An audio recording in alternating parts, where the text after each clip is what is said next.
Alright, I am here. There we go. All set up. Yep. Stay hydrated, chat. Hey, Xavier. Good to see you. Alright, this is going to be a casual stream, guys. I wanted to do the new HSR endgame, and I was starting on doing the easy stuff while listening to the text-to-speech for my new thesis. I thought, you know what? If I'm going to be doing this, might as well stream it anyway. Maybe you guys will like listening to the text-to-speech while watching me play, too.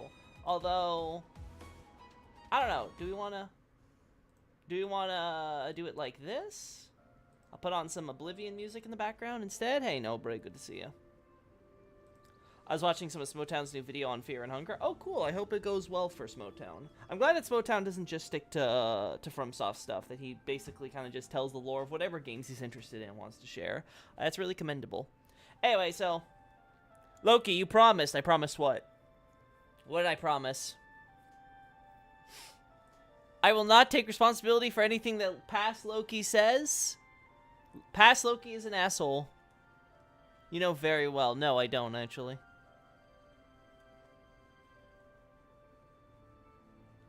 Anyway, I gotta move on, so. We're gonna try it with just the Oblivion music.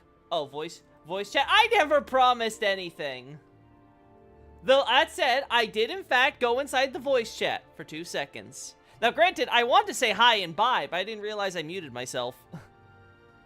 You have 3 days debt. I didn't realize there was interest. Anyway, guys. I got my Oblivion music playing right now, so I'm going to be listening to this while we do some Honkai Star Rail Endgame. If you guys got some really good questions, I'll answer them, but I'm mostly going to be focusing on, you know, the actual thesis that I'm trying to come out with this week, so. You were muted and deafened. Yeah. It was fine. It still had the effect I wanted. Anyway, bye-bye. No, but we're going to actually just listen to this. Again, if you guys don't like text-to-speech, well, sucks, I guess. But I like listening to it because it helps give, you know, myself some perspective on my work by hearing someone else say it to me, quote-unquote, out loud. And then I'll do another review tonight. And if it's good, we might have this thing posted tomorrow. See my stuff I posted? Yeah, Xavier, but don't worry. I already understood exactly what you were saying. I changed the wording already for the upcoming second draft, so don't worry. In fact, I think it's reflected in this change here. But anyway, we're going to listen to this stuff now. So I'm going to do my Honkai while we do this. The corpse at the start does carry a bold Drake talisman. You know, we're going to do this at the beginning of the paragraph, because why not? Besides shield heraldry, the avian image is featured on the colonists' defenses and valley stay. In similar fashion, hawk statues commonly juxtapose the Erdtree reliefs above gateways and ornament some important rooms. But most notable are the additions to the entrance to Limegraf's Divine Tower. Even before the Erdtree reliefs on the bridge's archway, the preceding tower is decorated with a mix of tree and dragon banners, a carpet with the stylized beast crest on the floor, flanked by suits of banished knight armor kneeling in respect. Why the added ceremony? Likely because the bridge and tower once served as an audience chamber for their new king. The bridge currently attracts a number of Stormhawks on the far side, with their lesser cousins perching on this tower alone. What better place for the Hawk leader to reside? The initial fanfare plus long trek across the bridge creates the perfect atmosphere for meeting such a fearsome yet hallowed figure. The corpse at the start does carry a bold Drake talisman. The pagans knew they were walking into a tempest.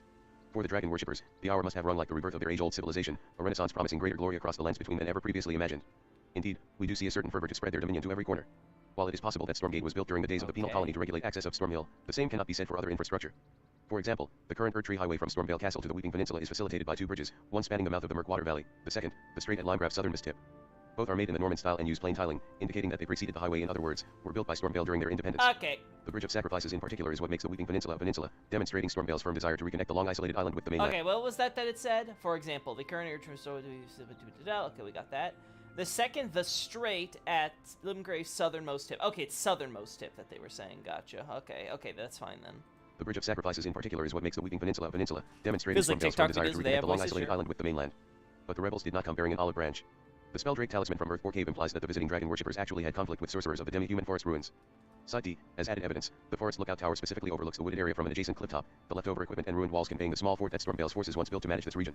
The remains of another such fort sits on the overhang overlooking the western shore, preempting escape by boat. From this, the rebels took over Side D and presumably the ailing village with it. Their main prize, however, was the southern mount where they built Castle Morn. Being their second major base, the Norman fortress was outfitted with all the same equipment as Stormvale, and that wasn't the only perk for a place of its size. The invaders built a massive wall at the end of the ravine the main road follows, segregating Morn from the villages under occupation. Set up to arm its own garrison, we can identify at least one of its likely defenders. The nomadic merchant camping between Laskayar and Stormvale predictably sells items related to both areas. Aside from basic astrologer equipment, he also offers the kite shield, whose face depicts a bird grasping a sword in obvious connection to the hawk-aligned warriors at the castle. How curious, since the shield specifically is featured in the menu graphic for Barricade Shield, a defensive ash of war associated with a knight named Nadehart. Where do we find this ash? In the possession of a knight's cavalry patrolling the peninsula's Great Wall, atop which lies a corpse carrying the Great Turtle Shield with the same skill. In short, Nadehart was a banished knight stationed at this rampart. With such an impressive defense, the rebels were firmly entrenched in the south. Meanwhile, back in Limegrave, the rebel architecture was also being extended eastways. To the north was the construction of Saints Bridge connecting Stormvale to Silent by a summon water village. While its eponymous saint statues also adorn the bridge linking Stormvale to the Liurnia Highway, this viaduct lacks the Erdtree cross engravings on its tiling. This means that it was in all likelihood created after the penal colonists established independence. Given the level of civilization between the frontier lands east and west, it is no surprise that the rebels built a more direct route between them. Stormvale's trade with the Selian network of settlements was sure to ramp up, far more than with its southern holdings, more people, more traffic. This means that Saints Bridge would be facilitating the main road in the Stormvale Empire. That is probably why they made the added effort to decorate the bridge with statues, just like with the Liurnia Highway Bridge. Although the Sandstorm Gate made the previous route virtually obsolete, it wasn't as if the rebels planned to neglect the Mistwood region.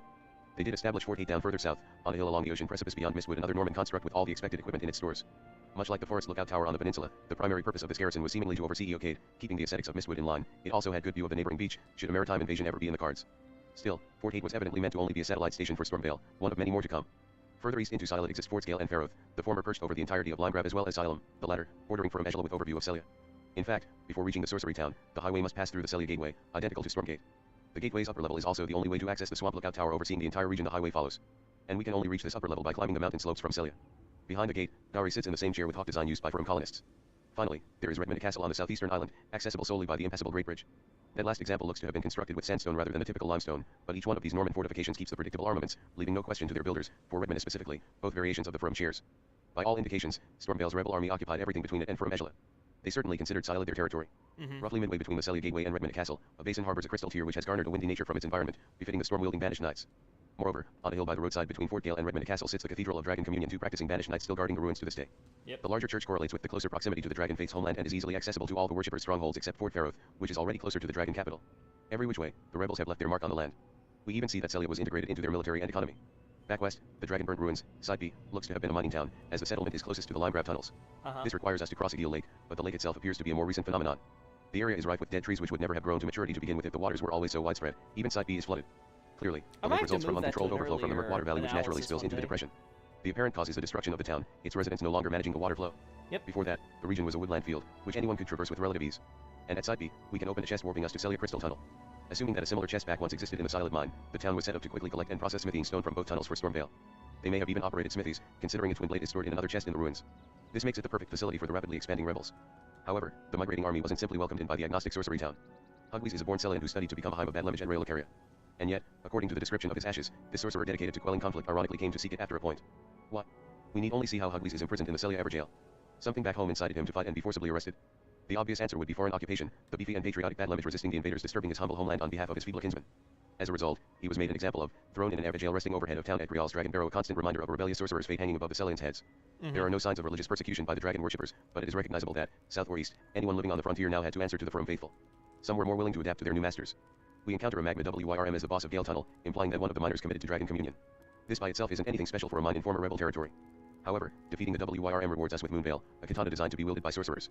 This means that the miner in question was once such a sorcerer, specifically with ties to Raylocaria. In other words, the rebels had converts among the local populace, sorcerers willing to adopt their religion if only out of curiosity about the powers of the dragon. Even if this was only a handful of the population, it reveals that the insurgents' occupation wasn't universally hated. In the end, it only took a few fortifications to secure the entire region. Even if we assume that all these construction projects went much smoother than Stormvale Castle on account of better weather conditions, their sheer number and occasionally scale still requires a decent amount of time to pass. Put simply, the victorious rebels were allowed to spread across the frontier and secure their holdings a long while before Lindell properly retaliated. This only makes sense in the context of the ancient Dragon War, where the Erdtree capital would be too distracted by the more imminent threat at hand to concern itself with its remote penal colony out of sight, out of mind. While the Golden lineage contended with dragons, the Fringe folk would support their masters from the rear, building up their future empire so as to better coordinate when their inevitable sweep to retake the northern uplands finally came. These weren't just illusions on the dragon worshippers' part, as we can see that ancient dragons presided over the two Dragon Communion churches. The Banished Knights and Beastmen skeletons with Sunrealm shield in Firm Megala likewise affirmed that the Fringe folk provided material support to the ancient dragons during its last days on Earth. The rebels did have their divine's attention, and likely helped defend their ancestral home when the Erdtree kingdom retaliated during the ancient Dragon War. They, of course, didn't commit all their fighting forces to the Beast capital's defense, probably because they assumed that any attack would be stopped in its tracks by the Dragon King's stone wall. Never would they expect Firm Megala's ultimate defeat. Into the eye of the storm. Now that the ancient dragons were dealt with, Lindell could turn its attention to its insurgent colony. No doubt, the time spent developing the dragon cult had also been used to recuperate losses and prepare for the inevitable southern campaign. The aims of this foreign excursion were simple: recapture lost territory and clean up the last remnants of Firm Megala. However, such an operation promised the Erdtree kingdom total hegemony over all the lands between. That likelihood couldn't have been lost on Marika and was sure to factor into the planning for Godfrey's war southward. These were the last of the Erdtree's enemies. Once they had tamed the frontier, the Eternal Queen would rule over a united continental empire. This would also be the furthest the army had ever marched from the royal capital, perhaps its longest stay away from home. The military needed to stand ready at its full potential. They couldn't afford a single mistake making hasty preparations. The downside of this methodical approach is that it gave the enemy more time to shore up their defenses. The dragon worshippers were certain to know what became of Firm Megala, and one didn't require the power of prophesy to foresee how Lindell would respond next. It was only a matter of time before Stormvale had an army at its doorstep. They needed to act quickly. And what do we find in the stranded graveyard adjoining the French folk hero's grave? A Halig Drake talisman proof they were ready to defend against the Erdtree Kingdom. The frontiersmen still had the home field advantage, and they knew what was coming, unlike many of the Golden Order's past opponents. The rebels just needed to rebuff the enemy until its resources were too exhausted to capture the castle. Key to that would be grinding them down before they even reached its ramparts. And so, as to be expected, Stormveil pushed its defensive lines further out prior to formal hostilities. In Liurnia stands another highway lookout tower, overseeing the Academy Gate Town from atop the natural arch looming over the roadway. Once again, the style of architecture and leftover weapons indicate that the ruined rise was built by the rebels, and its situation between Gate Town and Stormveil reveal from where. In all probability, the castle wanted a clear view to monitor the Academy's movements in case armies mobilized. Due to the rush to preempt Lindell, there was no time to build an entire new fort as a buffer, so the Stormwielders opted for a strategic tower. The rocky arch made for the perfect choke point to halt any assault down the causeway, so the lookouts need only send a signal for the dragon worshippers to mobilize to the proper location. Right. This likely meant occupying the purified ruins, Side P, just behind a defensive line to ward off possible retaliation from the sorcerers of Laskayar. Indeed, Stormveil was definitely proactive in securing this choke point. Opposite the tower, on the other end of the highway, is a sloping plateau running parallel to the road all the way up to the bridge to Gate Town. This is notable because, as we ascend the slope to the end, we come across graveyards at 3 intervals. All are far and away from Side P compared to the cliff-bottom catacombs further south. This leaves each to be remnants of a string of battles up the cliffs, involving both soldiers and sorcerers based on the skeletons rising from the boneyards. But the plateau ends at the eastern Liurnia lakeshore, far too south of the Liurnian Wars. It also wasn't purely a conflict between Rael Lucaria and Stormveil, as patrolling the dirt road of the plateau is a knight from Lindell. Why have a night guard such an out-of-the-way location unless he was left to ensure rebellious dragon worshippers remain dead and buried, much like the knights stationed at the Wyndham Catacombs? In short, the graves must be the result of a Liurnia and Lindell coalition force against the Stormveil army. And why fight up there unless that was where to find the enemy? Taken together, the castle deployed troops all along the slope. These encampments could immediately mobilize upon the highway lookout tower signal, sending down a vanguard to reinforce the choke point while rangers moved into position along the cliffs. From there, they need only hold out beneath the arch while the enemy was constantly harassed by heavy fire raining down from their left flank every step along the way. This was a brutal position for any offensive to push through. Instead of taking the highway, it is possible to mount the cliffs up to the plateau immediately after crossing the bridge. But this would be a much steeper and arduous climb than the assault on Wyndham. Even with the full force of Lindell behind them, Liurnia struggled to repel the invaders, losing 2 Crucible Knights in the process. The roads and catacombs and its accompanying graveyard rest beneath the minor Erdtree of western Liurnia. This is odd when it was clearly constructed by sorcerers, employing magic blue firelight and illusory walls in abundance. Moreover, it is Academy affiliates who are interred there. Defeating the boss in the root chamber rewards glintstone sorcerer ashes, while a chest before the altar in another chamber reserves Rael Lucaria soldier ashes. Why bury them there, so far from any town or village, let alone the Academy? Adding to the peculiarities, the catacomb interred mundane warriors as well. We acquire the sword dance Ash of War from a scarab on the eponymous dead end road amongst the headstones. Meanwhile, the boss of the area proper is a spirit-collared snail summoning an Ordovies and Silurian knight, meaning that the otherwise missing members of Godfrey 16 are entombed there too. This all but guarantees the Elden Lord's presence in Liurnia at their time of death, which the rebellion on the frontier justifies. Therefore, the road's end catacomb was most likely constructed to honor those who fought the highway battle in the name of the Erdtree, burying them under one of its progeny, whether they be Altus native or Liurnian convert. The Rose Church, located east of this minor Erdtree and enshrining no icon, would have likewise been established to consecrate those burials as the bodies were transported from the Academy Gate Town, similar to how the Church of Ela serves as a stop point between the Gatefront ruins, Saiji, and French folk hero's grave.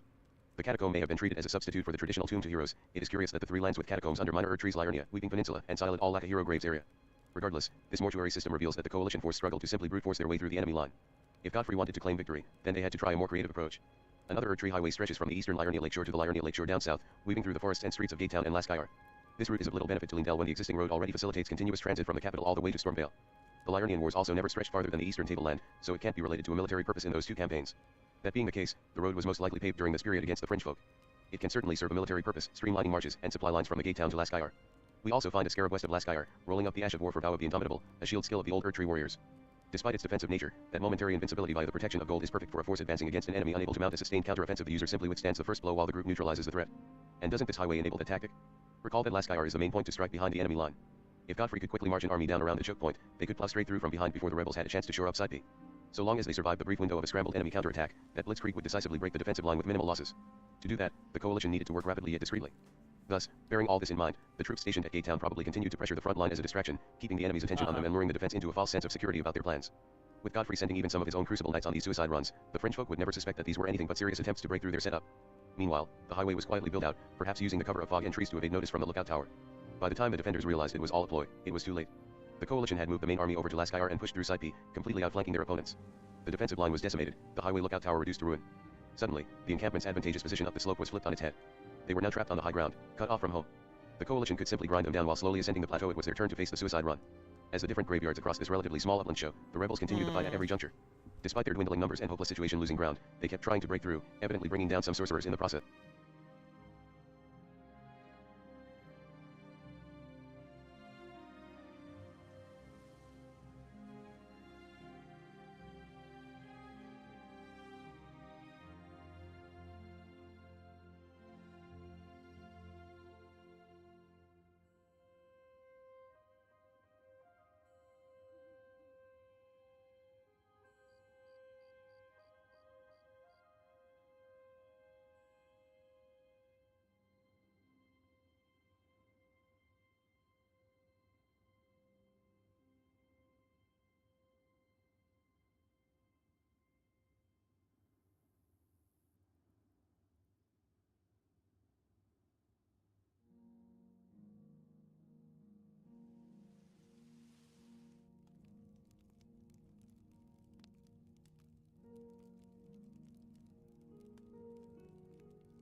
Despite their dwindling numbers and hopeless situation losing ground, they kept trying to break through, evidently bringing down some sorcerers in the process.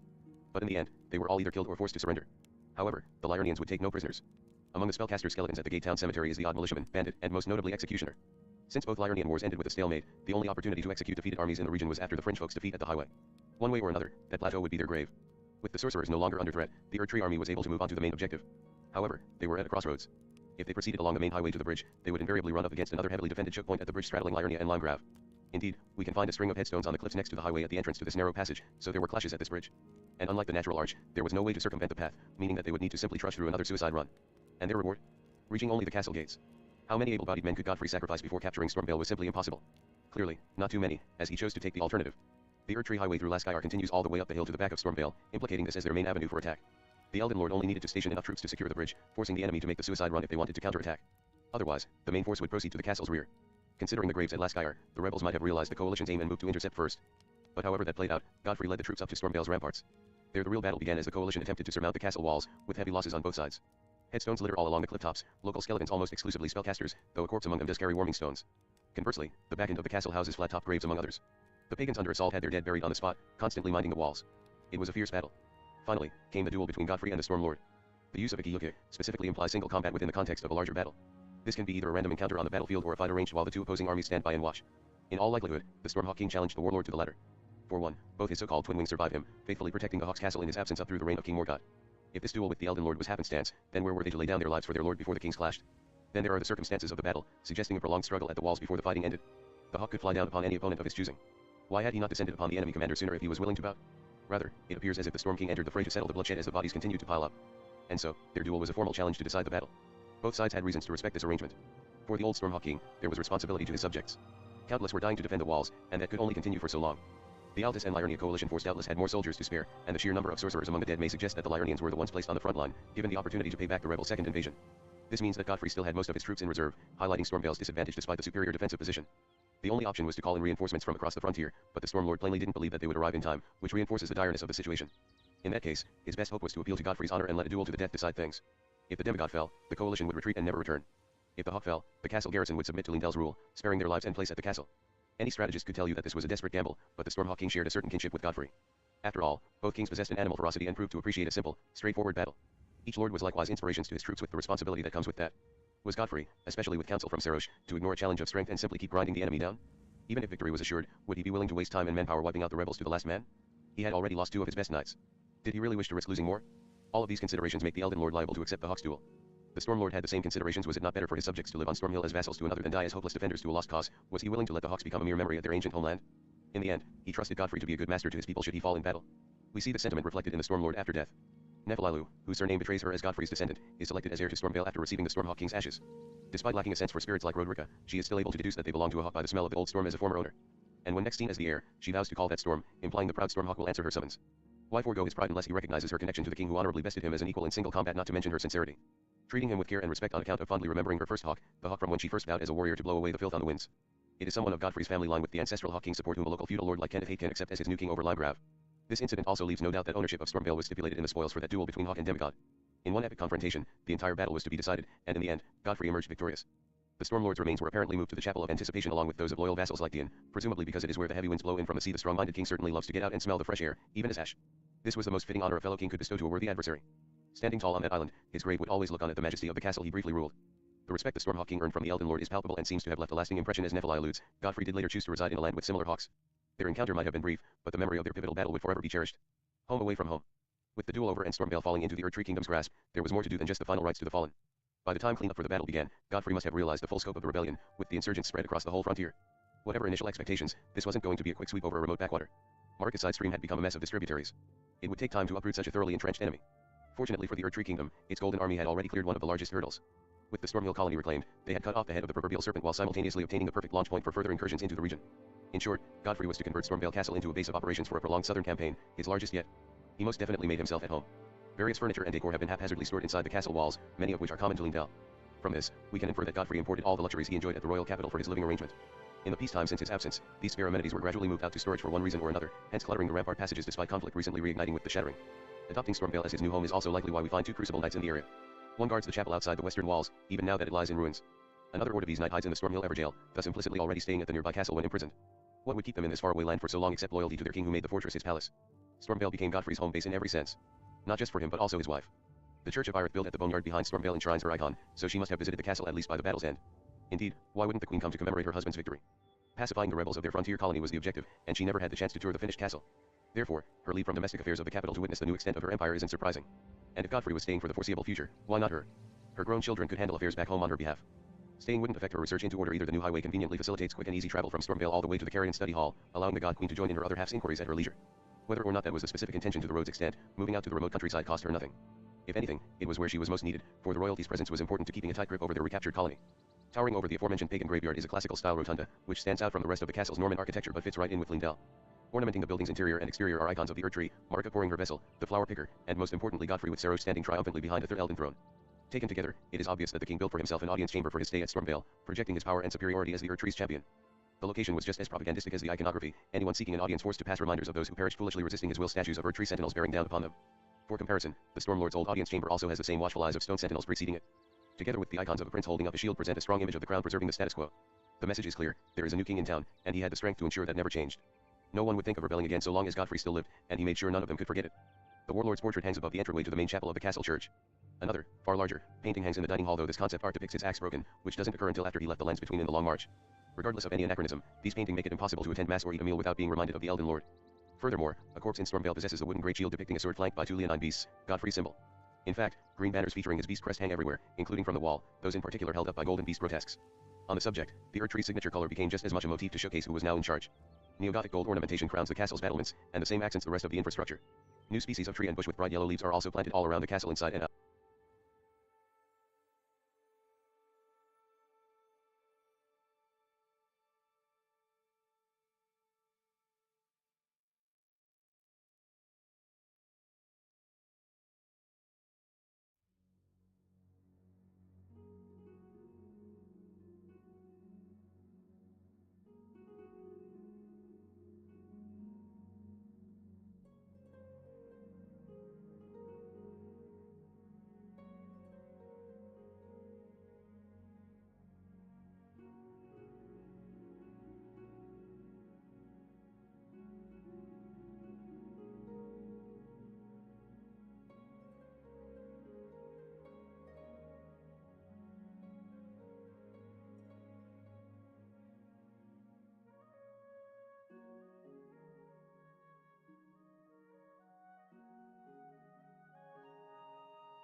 Oh, sorry.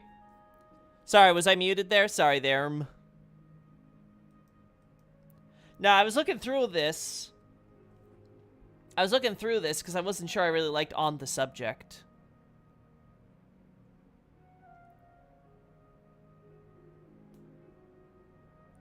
Huh. Yeah, I don't know. It feels so weirdly casual for me.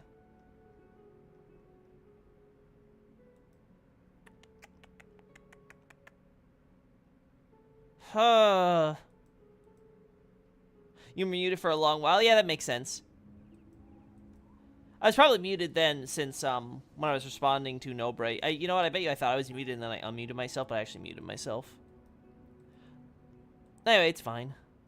Like I said, this is mostly just focused on my personal review and making it public. No other fortification.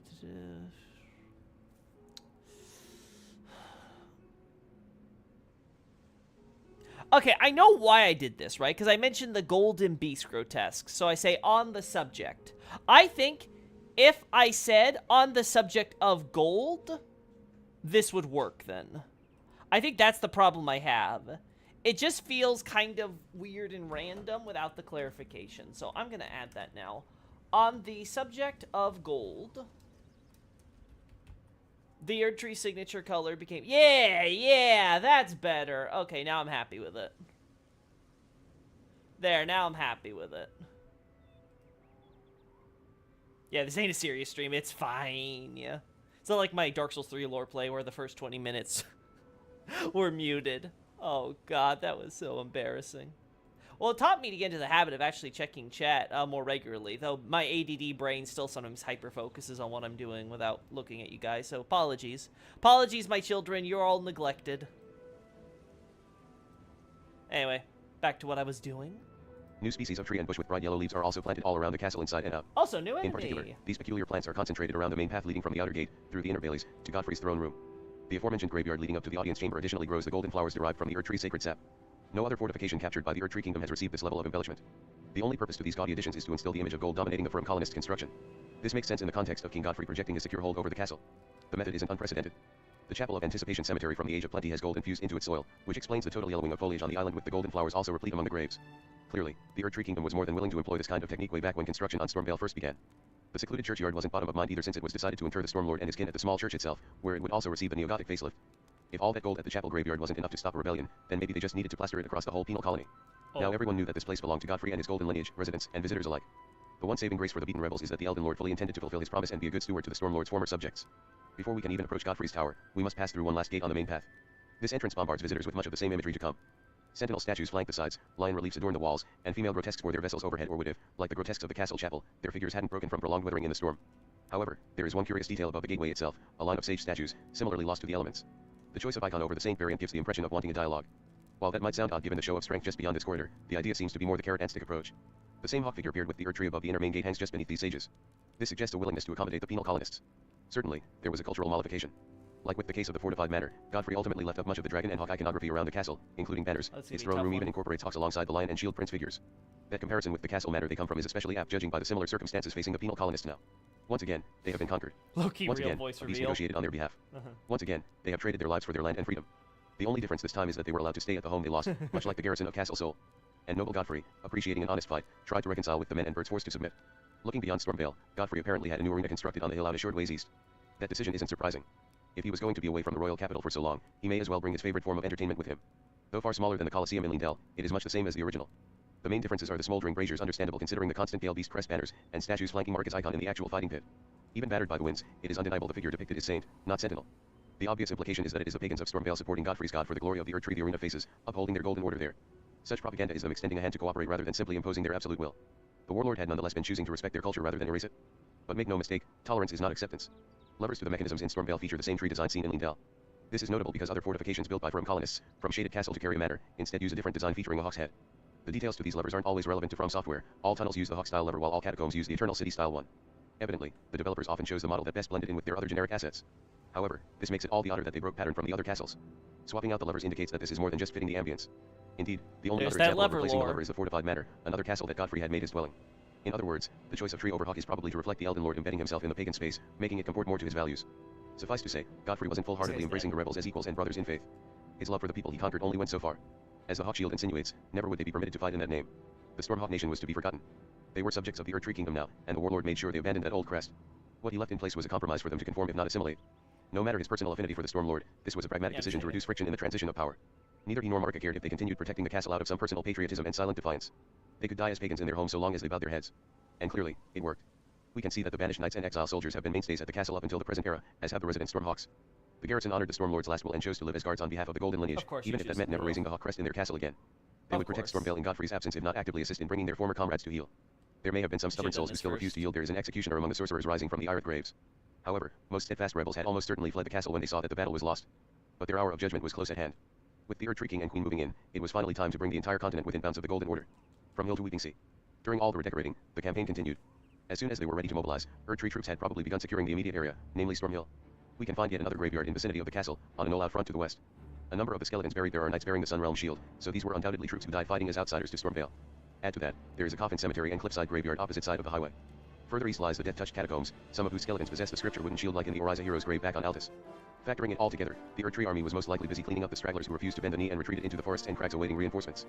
Godfrey couldn't just let these rebels continue hiding out and harass his forces, so everything north of Stormgate and west of Saintsbridge needed to be secure. The army presumably stopped its advance at Saintsbridge, being the most defendable position needed to secure the castle. Any push further east would encourage them to then move into Siled.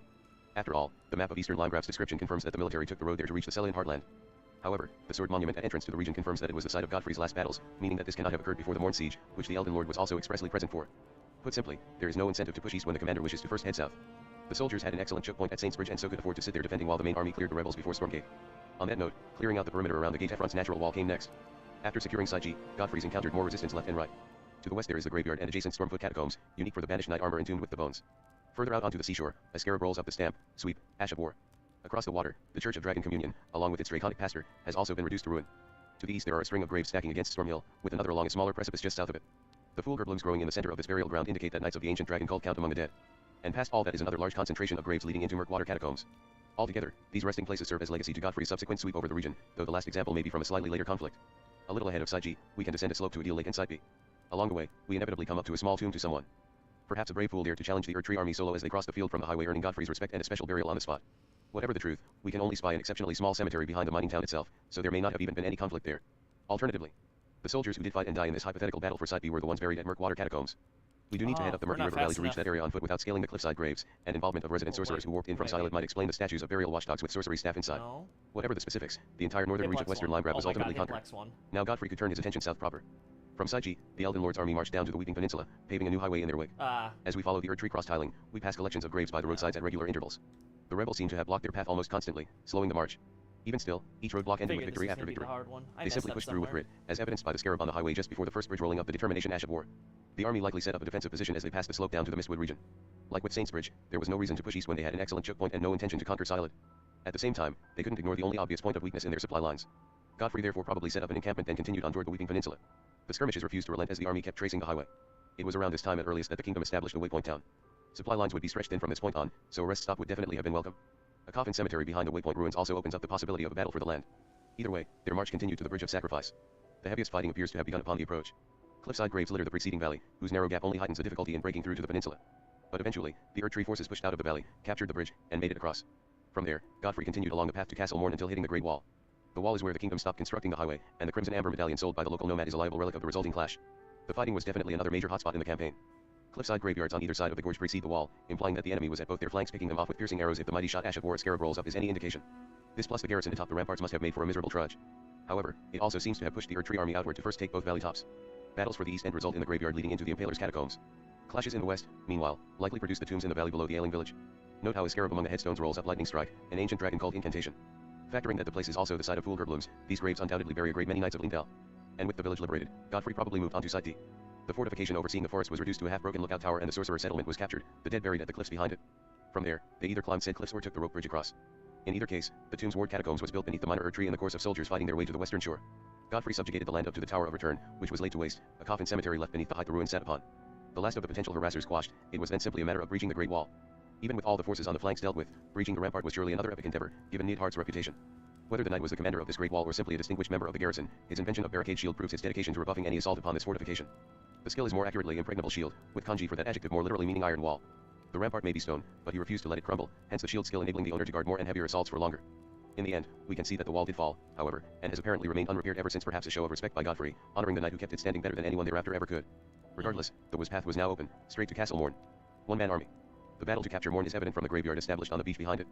Because of the Great Root's less than ideal location, the plot was once enclosed by a fortified perimeter, though erosion by the wave seems to have caused the walls to come crashing down. Despite these complications, the graves are still preserved, so we can confirm that one among them is a flat-top headstone. Without a doubt, at least one pagan died at the castle, and there are all but guaranteed to be many more. Royal or rebel, many a knight must have fallen in the struggle for control over the mount.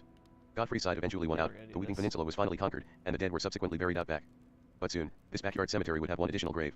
The sole survivor of the Sun Capital initiated the Morn siege, wielding a sword grafted with the blades of his clan.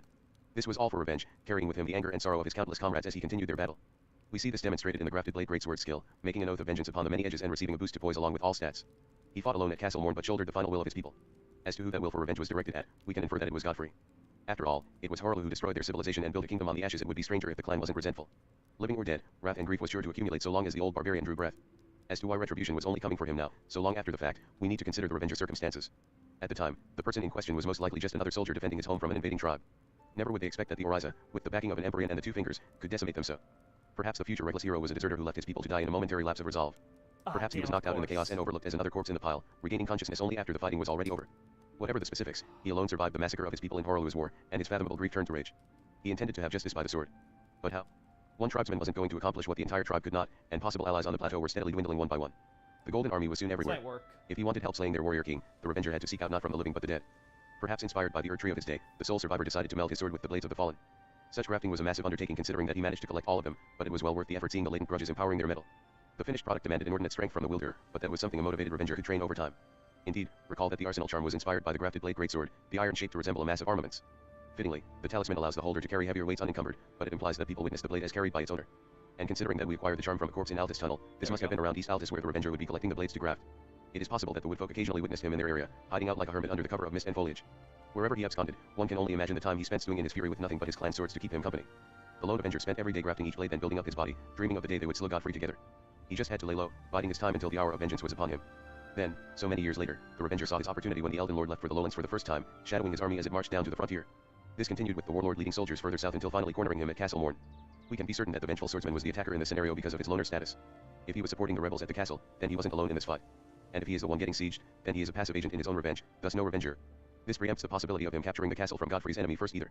Go to all that effort on the mere assumption that your target will eventually come to you. There is also the hand ballista factor. Stored atop the forest lookout tower, this portable siege engine is, by its description's own admission, perfect for something so reckless as challenging a castle or army. While the weapon's existence there is justified on the larger ballista set up adjacent to it. There we go. Acquiring it on the same peninsula as the Morn siege hints it to be a knowing nod from the developers. In other words, the description is alluding to the Revenger committing that very sort of recklessness. Put simply, the lone warrior must have besieged the castle shortly after Godfrey had captured it from the French folk. The reason for enacting his revenge now, at the southern... Would it be interesting to mention that the weapon skill is very reminiscent of Godric's Great Rune in both color and effect? I have gone back and forth on that point. It's been a difficult decision for me. Because I always go back to the idea of relevance. Like, is it neat to mention? Sure. But does it really add to anything? No. I think the Arsenal charm, there is something there, right? There's definitely something there, and I mentioned that later. But I'm not sure if beyond thematically, talking more about the Great Rune and grafted Greatsword comparison is worthwhile. Now, I have considered bringing that up in relation to the idea of a clan and a lineage in response to the Golden Lineage, so similar to how the Great Rune sort of acts as a symbol for at least Godric's view on lineage. The grafted Greatsword, you know, pulls together the clan to a similar end. So I thought about that, but it's like, it's just a weird situation to be in with this. I really don't know.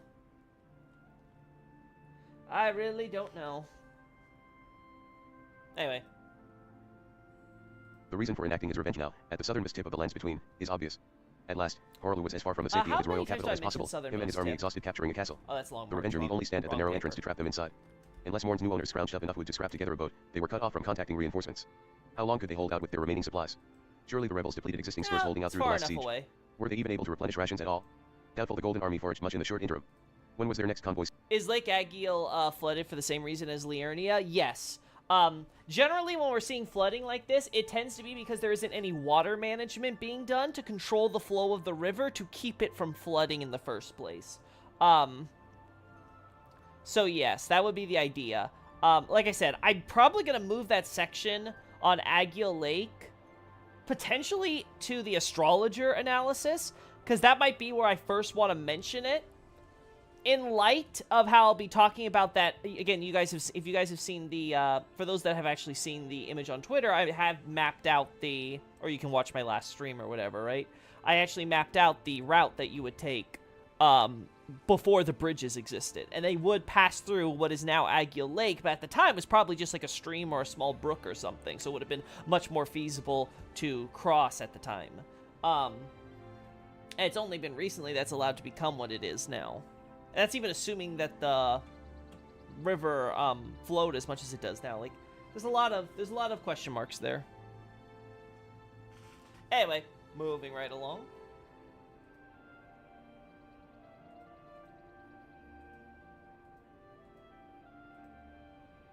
When was their next convoy scheduled to arrive down the highway? Nowhere near soon enough, the blockader was betting. It was a dicey predicament that forced a confrontation, the mysterious besieger probably demanding Horlu specifically face him. If so, then Godfrey soon acquiesced. His forces alone apparently couldn't break past the Revenger. He fought with the strength of his entire clan, a true one-man army. Any attempt to ignore this brave warrior's demands were likely rebuffed with the full force of his resentment. With the lives of his soldiers being dragged into the vendetta, it was incumbent upon the Elden Lord to end this blood feud personally. Godfrey confronted his shadow, and the sword monument tells us the result. I can't believe you discussed flower lore on this, stream the without hero me. appears to have been recognized for his valor. The warlord respected the fellow warrior enough to give him a burial customary to his homeland. Left with him was the grafted blade greatsword, which we acquired from the Leonine misbegotten attempting to steal it from the cemetery. The grudge of both the Revenger and his tribe was put to rest. The last business of Godfrey's old life was settled. Before the king could return to Limegrav, however, there were still a few loose ends to tie up. Although not to the same extent as Stormvale, Godfrey does seem to have left his mark on Morn before departing, the castle bailey and backyard planted with the same tree seen at its counterpart on Stormhill. Perhaps the Elden Lord was concerned about this relatively large fortification's isolation from the rest. and trusting a garrison of appropriate size, mostly pagan or otherwise, with staffing such a place might make any absent ruler nervous, he didn't want to come all the way back to quell another rebellion south. So, before leaving Morn to its own devices, Godfrey made sure to install a little propaganda as a reminder not to think treason just because they were, literally, on their own little island. Hanging around to import some plants also gave his wife time to finish her own business. At the ailing village lies the Calu Baptismal Church, Mark is icon betraying her presence there. Conquering the Weeping Peninsula was arguably another major milestone in Godfrey's campaign. And so, like with the capture of Stormvale, seizing Castle Morn was probably met with a visit from the Eternal Queen. And as with the graveyard behind Stormvale, why not help with the cleanup while there? Baptism is a religious initiation typically utilizing holy water. However, the kanji literally just refers to a washing ceremony, and what consecrated fluid would a market church be cleansing new converts with? Drops of grace. The sorcerers of Side D below wouldn't be interested in converting to a different faith, but the villagers living up top might. Perhaps they were particularly receptive to liberation from the rebels, or perhaps they were influenced by the minor Erd tree growing nearby. Whatever the reason, they were ready to embrace the Golden Order, and Marco was the best person to welcome them. In short, the church was built for God to baptize the village. After that, the royal couple's brief stint at Castle Morn had likely finished. The hold was secure, the locals were converted or pacified, and the dead were buried. It was time the king and queen led the army back to Stormvale for some much-needed rest and recovery. Godfrey's stalker might have ended up as merely a footnote in this peninsular saga, but the random wrinkle looks to have inspired a lasting legacy. Even to this day, Nephilim can find another arsenal charm in Stormvale, where its latest owner similarly grafts in hopes for the strength to match Godfrey. Even if a villain in this story, the Revenger's legend keeps his memory alive, stirring the imagination of his people's vanquishers. That might not bring the sole survivor solace, but at least when the warlord left, it was with the promise that the castle would Man, I feel safeguard like the I'm hero's always grave along with short its weighty sword as energy its in greatest this treasure. one. This one is Eastern March. rough. Eventually came Godfrey's Eastern campaign. Initially, the Erd Tree forces had two objectives, Mistwood to the south and Summon Water Village to the north. The more important target was the north. Since the village lies practically at the mouth of Silent, it was the best staging ground to cut off enemy reinforcements from supporting the south. Therefore, it was incumbent upon the Erd Tree forces to take this village, lest any deployment to Mistwood find itself boxed in. But the push beyond Saints Bridge was as Well, grueling as Dinosaur expected. Chef is dead, The Chad. graveyard stretches along the road between the bridge and the village, the knights among the skeletons affirming rebel opposition. Clearly, just getting across the bridge was a harrowing experience. You have to And go coming upon the first. village, resistance was fiercer still. Besides the boneyard in the hamlet itself, more graves litter the cliffs beneath it, flanked by coffin cemeteries. The gravekeeper preaching to another skeleton in front of all these tombs reinforces the link between the two. You have to do There was a this massive amount of death from preemptively. heated and perhaps repeated clashes at this location. This fighting up north proved the perfect distraction for Godfrey to move on Mistwood. Not to say that the southern front went without complication either. Traveling down the dirt road off the highway, weekend and first skirmishes broke out around the That's slope from the graves exactly along the why. northern ridge. After overcoming that initial hurdle, the Erd Tree army decided its approach of attack on the forest proper. Barely into the woods, we can come across another cliffside graveyard, more or less across from the first relative to the road. This might indicate that the Erd Tree army tried to cut through the forest to surprise the enemy rather than take the expected route along the dirt path only to be There met with it prescient is. rebels lying in wait. Both sides were liable to use the cover of fog to their advantage, and barring the trees, this is the shortest and safest way to reach the Mistwood ruins, following along the rock face. Regardless, Godfrey's army won the day and continued on to Eocade. The graveyard behind Mistwood ruins buries not just spellcasters but also knights, so the rebels didn't surrender the settlement without a fight.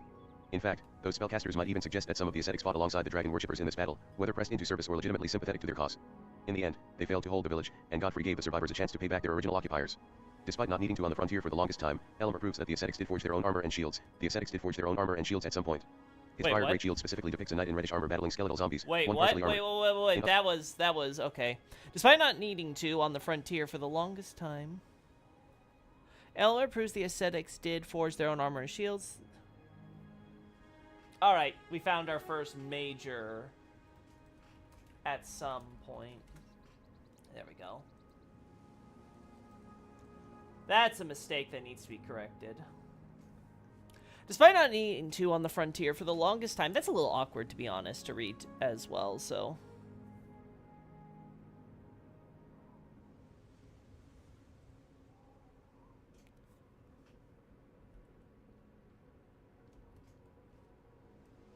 Honestly, the on the frontier is honestly kind of superfluous. So despite not needing to for the longest time, Elmer proves that aesthetics did force their own weapon yields at some point. Sorry, specifically, yeah. Yeah, we'll go with that.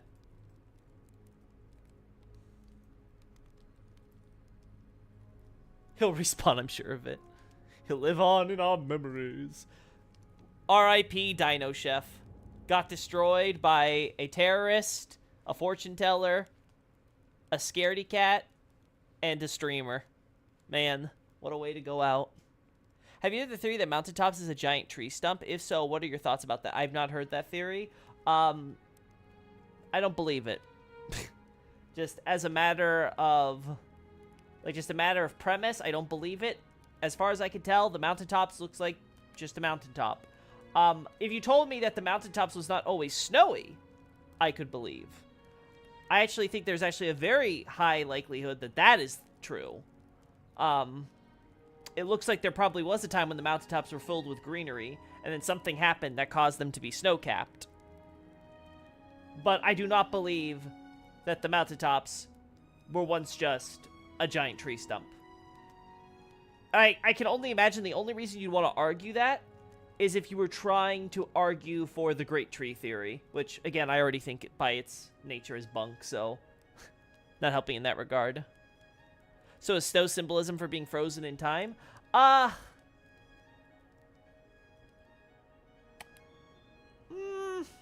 It might be, because we have to think of it as the opposite of heat and life and sort of a lot of things. Like, again, Miyazaki likes working in that binary, right? And he talks about that a lot in his Dark Souls series, of course, right? With the whole heat and cold, life and death, light and dark, right? So you could try to apply that same logic in Elden Ring, but it's hard to say, because it could just be the influence of some outer god, or maybe it relates to the frozen rivers and stuff, because, again, that's where the rivers seem to originate from. So, like, what was going on there? Is it possible that the cause behind all the underground rivers is also the cause for why it's snow-capped? Like, there's a lot of angles you can go to there. Again, this is the type of stuff I don't focus on at all, because, one, I think it gets so down into the weeds. It requires to have a very, very precise understanding of the lore, which I simply don't have. And then we also have to consider that there's just so little evidence to work with there. It's just, for now, at least for me, it's so much easier to start working on, like, the later history with the Godfrey and later, and then I can work myself back as I get a stronger grasp of that earlier history. Hello, Cake Tray. How would snow symbolizing frozen time work with Radon stopping the stars movement? Because Radon stopping the stars movement doesn't have to deal with, the, frozen time, per se. In the same way that the idea that the snow might have to do with, like, freezing time wouldn't necessarily counter what we know of with, say, Dragon Lord Placidusax and his stone scales mixed with gold being able to manipulate time to some extent, and as we can see, kind of try to, like, undo some of the damage that happens to Farum Azula when we go and face him. So, like, oh, wait, snow could be an outer god influence the same way as Lake of Rot? Yeah, so, again, this is something, my preliminary understanding of the outer gods is somewhat of a mix between the idea of what people have brought up with the kami theory. Again, I don't like using the Japanese term there. I think you should just say god, but for the sake of simplicity, right? So it goes with the sort of the kami theory, the idea of having these gods that are one with the elements. So you have a god of rot because it is, in fact, the rot. You have a god of death because it is, in fact, death itself. You have a god of chaos because it is, in fact, chaos itself, right? And that these entities embody and thus behave according to their element with which they hold dominion over, because that is what they, in effect, are. At the same time, I believe that the outer gods are a kind of star which exists in the cosmos, and that just as the stars, as we colloquially know them as, govern the fates of people, with golden stars governing the fates of, like, gods and demigods and stuff. And I put forward the theory that I believe the greater will is the sun.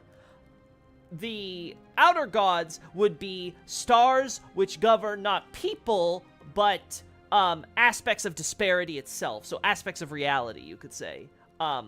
Elements of reality maybe would be the more proper term. So that's where I stand on that. The fire giants have fought ice-related enemies with the dragons and Zamor. That is true. Snow has so little imprint in the lore besides the Snow Witch and Zamor peoples. I mean, if you're going to bring up Ranni's master and then connecting that over to her Dark Moon and stuff, which is also associated so closely with cold and thus ice, I wouldn't say that's little imprint. I mean, there's a lot of things in this game that are competing for attention between death, the fire, trees, and plants. The outer, obviously, each of the outer gods in general, chaos and madness. Like there's a lot in this game. This game is so dense. So, like, yeah, I mean, guys, just yesterday I was looking at the blue flowers, which I always knew they had something going on with water and stuff, but I was kind of willing to, like, brush it aside and that they had a magic association. But then I saw a screenshot of, like, Crystals and Caelid having the blue flowers growing out them. It's like there's so much here, so much. Like I said, people ask me, when's the Elden Ring book? I'm like, get back to me in a decade. It's just so big. Why do mountaintops have ghost wildlife and trees? Because the trees are dead. My understanding of why we have a bunch of spirit trees and along with, like, spirit animals and stuff, part of it is perhaps because there's some, like, spiritual energy that's somehow related to the snow in some way. But again, the snowfields don't have as much of that, so kind of not necessarily certain on that. But the the core idea would be that the giants cause avalanches and things, which obviously cause great destruction and stuff to the trees, and that's why we'll see trees and things that are not only at ground level, but also clearly well above, or in some cases below the ground level, which indicate that, of course, these were parts of lands that are no longer around, because obviously, again, with the giants and their roars and yells and stuff, they're causing all of this stuff to collapse and move around and all that stuff. I mean, I could have already told you about the blue flowers. In fact, I already have. Well, yes, but I was not willing to give it much attention until I saw that Caelid screenshot. I knew about a lot of that same stuff, but I was just like, okay, yeah, whatever. Now it's like, oh, God, I have to actually look at it closely. Yeah, I wouldn't call them glintstone flowers because they don't have any glintstone to them, Xavier, but... Yeah, now I'm just wondering what is the connection. Besides, there's obviously the water connection, the magic connection, and the glintstone connection. And they all obviously have a place, but it's like, okay, but what exactly are they trying to convey with that? It's so inconsistent there with where the flowers are appearing with glintstone too. Anyway, congrats, Nobra, on finishing your notes. Anyway, back to what I was doing. Alrighty. In other words, Eocade imagined taking up the sword to combat evil armies. Most likely, they were recruited to help battle the rebels. Indeed, the dragon worshippers ultimately lost control of the region. Across from Fort Hate sits a coffin cemetery in front of another cliffside graveyard, meaning one last clash for the stronghold. And when the fighting was over, the captured fort was given to House Hate as the new lords of the small Mistwood territory. The family has nepotism to thank. Kenneth possesses an Earthsteel dagger, indicating that the Hates bear some connection to royalty. The lord is unlikely to be royal himself, however. For all his criticism of Godric as Godfrey's distant descendant, Kenneth never acts as if he is a more worthy relation. If he is not even a demigod, then either his family are incredibly distant relations or were close vassals in the warlord's army. Both scenarios explain how House Hate came to own both the royal dagger and the hilltop fort. Perhaps Godfrey made a habit of rewarding his soldiers with stewardship over these holdings, should they earn his favor. That would explain the various names to each fort on the frontier, presumably changed to match their new owners like Fort Hate, which implies that the practice began back with Castle Morn. Even so, the status afforded to the Hates appears to be somewhat unique. The house was entrusted the left half of Adectus medallion, opening up the possibility of returning to the royal capital if ever necessary. A minor lord of the Bundes was always welcome to the motherland, but these medallions weren't provided to just anyone. The only known left half medallion is in the custody of Fort Hate. House Hate thus seems to share a special history with the Erdtree royal family to have earned this privilege. Maybe it was due to future plans with the medallion, or maybe it was because the Hates would be responsible for safeguarding their god. The third church of Marika is built midway along the dirt road to Fort Hate, just outside Mistwood. Melina affirms the god's presence in the area at the conclusion of Godfrey's campaign, and she may have been operating from there since Mistwood was first captured. After all, the church building rivals the minor Erdtree church in scale. An appropriate comparison, too, since it appears to have also been used as a research facility.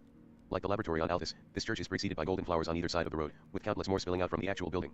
And while the north transept erects the typical statue of Marika, complete with a chalice of golden drops for parishioners, this may well have been added later with her seminal speech. More important is how the apse maintains a crystal tear basin, where we acquire a crimson drop along with a flask of wondrous physic. According to the description, certain priests use this bottle to create wonder drugs, more literally spirit medicines, by mixing crystal tears. Unlike the golden grace in our standard flasks, the crystallized blessing stirred in this container shakes the imbiber to the core, causing body or mind to exhibit extraordinary effects matching the nature of the drop. The flask itself thereby allows the owner to experiment with a wide variety of combinations, which must have been the intention of the priests turned apothecaries. In context of this specific location, these developing masters of medicine were born as part of priestly studies into Eocade's minor Erdtree conducted at this church. Perhaps Marika was fascinated by how the ascetics employed reddish gold and became curious how environment affected the Erdtrees. What if her initial research, confined to the mother tree's locale, limited her understanding? A comparison with the frontier might then broaden her perspective. If nothing else, it was a new avenue of the arcane to explore. The result was extending her research out to Mistwood. In short, Marika was staying in House Hate's territory for the foreseeable future. Receiving a dagger meant for the royalty's self-defense thereby signifies that same royalty entrusting their defense to the recipient. While her husband was out on the battlefield, the Eternal Queen would be passing the time cooped up in her new lab. It may have been friendly territory, but it was by no means the safety of a castle. Anything could happen in these newly subjugated holdings, so her continued security in her protector-in-chief's absence was no less important. And that task naturally fell to the first Lord Hate. It is no wonder that Kenneth holds himself in such high esteem as Erdtree nobility. His family passed down a legacy of protecting the Golden Order's interests in Limegrav, including preserving Godfrey's image as a strong and rightful ruler. So long as Fort Hate maintained stability in the region standing guard for the Queen, the warlord could press forward with peace of mind. The final frontier. At last, the military marched into Siled. As Godfrey followed the highway to Celia, he surely captured settlements they passed by. There may have been some resistance. The Forsaken Ruins keeps a coffin cemetery on a cliff just west of it, and Silem has the same at the cliffs a little east of its location. However, the biggest hurdle came from Fort Faroth. A scarab rolls up the sky-shot ash of war at the edge of the valley, dividing Dragon Barrow from rest of Siled, implicating archers from Faroth's side and raining arrows on troops from Silem's side. If the fort did harass the warlord's army as they tried to cross the ravine, the dead may have been taken to the minor Erdtree catacombs near the border. In the same vein as the Rose Church, the smoldering church was established to consecrate the bodies being transported for burial midway. The faithful who bravely died in at least establishing a foothold would, again, receive appropriate honors beneath the golden tree of some capacity. But no matter their losses, Godfrey's force eventually pushed through to conquer that northern ridge overlooking Celia. In all likelihood, there was fighting to capture Fort Faroth. While no traditional graveyard in the stretch between it and the valley, Faroth does seem to offer its fallen to another minor Erdtree practically next to it, jars left at the precipice just outside the fort like so many others below. But even after the stronghold surrendered, there seems to have been a lingering resistance to contend with. North of Faroth, beyond the minor Erdtree, we come across a patch of Fulgur blooms followed by a coffin cemetery at Cliff's Edge. Not too far off, a cliffside graveyard hangs by the Frome Great Bridge. Perhaps some of the enemy retreated toward the remains of the beast capital in desperate hope of salvation from the dragons they so revered. In the end, the only lightning they met, backed into a corner, was from the cult of Lindell. Whatever the specifics, Godfrey's forces tamed the north. In the post-battle cleanup, the fort received the other half of Adectus medallion, showing this presumed Lord Faroth the same trust as Lord Hate. In fact, splitting the medals might have been true political maneuvering. By only giving each party one half of the full medallion, the minor lords of East and West would need to cooperate if they had any hope of returning home to the capital. That explains why the medals are described as tallies, in reference to the historical system of splitting proofs of transactions between the two parties to avoid fraud. Yep. Only if the two territories closest to the Limegraph Islet border were diplomatically united could the frontier lords be accepted by aristocracy in the Erdtree heartland. This discourages regional infighting. The last thing Marcus Empire needed was for its new provincial governors to enmesh themselves in petty squabbles over local disputes, tearing the newly conquered lands asunder again. This way, both parties had incentive to fully integrate their disparate lands into the larger whole governed, ultimately, by Lindell. Moving on to the war, the Sword Monument for the Siled campaign acknowledges that Godfrey's armies kept winning without stopping, but they were at least slowed in their push further south. Another Colosseum was built on Siled's northern coast. The first Elden Lord's rule ends with his departure after conquering Siled, leaving little time for this arena to see use before his successor closes them all down. Consequently, it must have been built and enjoyed during the course of the campaign, once Godfrey had secured the northern holdings. The fact that the warlord constructed yet another dueling ring in these circumstances proves that he expected to be bogged down in Siled for a good while. He couldn't simply return to Limegraph and watch the fights there with the front line being so volatile. That simple motivation is showcased in how little propagandistic imagery we see in the actual arena outside the Marcus statue backdrop by the Erdtree. Bearing that in mind, the Erdtree army didn't simply sweep across the region, even if they were mounting victory after victory. They faced significant pushback. One important milestone in their slow if inevitable advance was the capture of Fort Gale. Like Fort Faroth, there are no obvious graveyards around Gale, though this can be attributed to the existence of Gale Tunnel. Really? The Magna WYRM there is proof that a sorcerer who aligned with the dragon worshippers has been doing hard labor under the Erdtree Kingdom's rule. Whenever the tunnel was first established, it employs those who sided with the rebels as its workers. The area was thereby being used as a military labor camp for prisoners of war. And is it any accident that the mine is named for the fort across the rocky fields from it? Most likely, the prisoners come from Fort Gale. Cornered atop its slope, the small fortress might have surrendered after a lengthy siege, its garrison was thus safe, but their future was not. Whether due to negotiation or necessity, the enemy wasn't put to the sword and instead put to work, toiling in the mines ever since. Whatever the fate of Gale's original owners, the only recognizable dead in this clash come from Eocade, buried at the other end of a cave network under the fort. If some of the warrior ascetics were slain during the siege, then it is understandable if fellows who survived them tried finding a place for them with better side of Mistwood. As to why not transfer their bodies and treasured greatsword all the way back home, perhaps because there was none. Eocade ceased to exist. It was now just another province of other people's country. The fallen might have preferred a view of Mistwood from No, actually, I'm okay with that. By the way, was America's title as Eternal meant to show she's connected to the Eternal Cities? Or is it coincidental? I think it's more so coincidental. Like, maybe that has some influence in the choice, but the thing with the title of Eternal Queen is it seems to emerge as a response to the emergence of the Glowmite Queen. So the idea of America becoming replaceable. And the Eternal Queen title, along with, of course, removing Destined Death, is meant to showcase how America says, no, I am not replaceable, I am eternal, right? And that seems to be where it really sort of originates, that idea. Silent, yeah, I know. You just kind of gotta accept how the text-to-speech sometimes renders these things, right?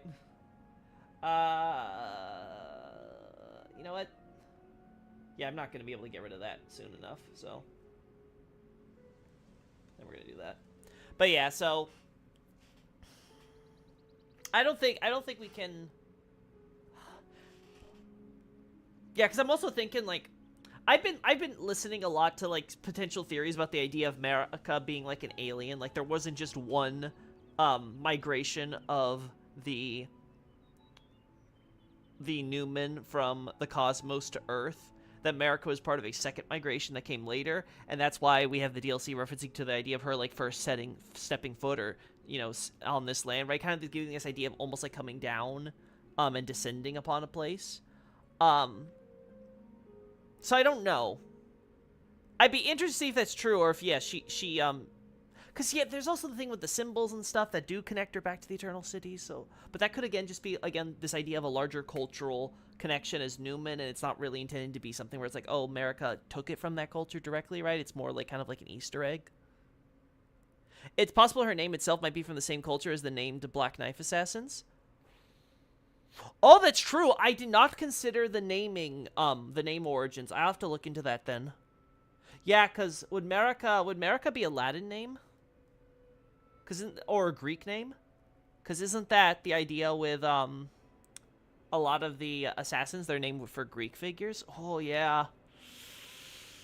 A bit like how the holy part of the Holy Roman Empire was added to challenge papal authority?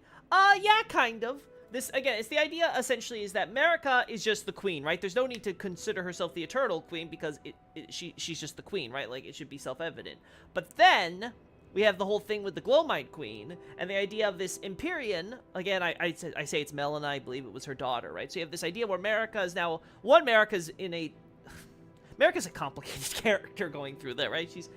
But, like, one of the things with her personality is very much that when you challenge her authority, her response tends to be absolute and extreme. Like she takes no prisoners, right? I think the Giants learned that in the literal sense. America is a Greek name. Thank you, I am. Cool. That's an angle I've never seen or thought about. That's actually really neat. But yeah, it would seem that, like, again, when she's calling herself Queen America the Eternal, it's very much in response to that, because that's when suddenly the idea of her legitimacy and her continued rule comes into question. The idea that anyone could just replace her by the will of, well, the will of above, right? The greater will. So it's like that does not sit kindly with her. But it is what it is.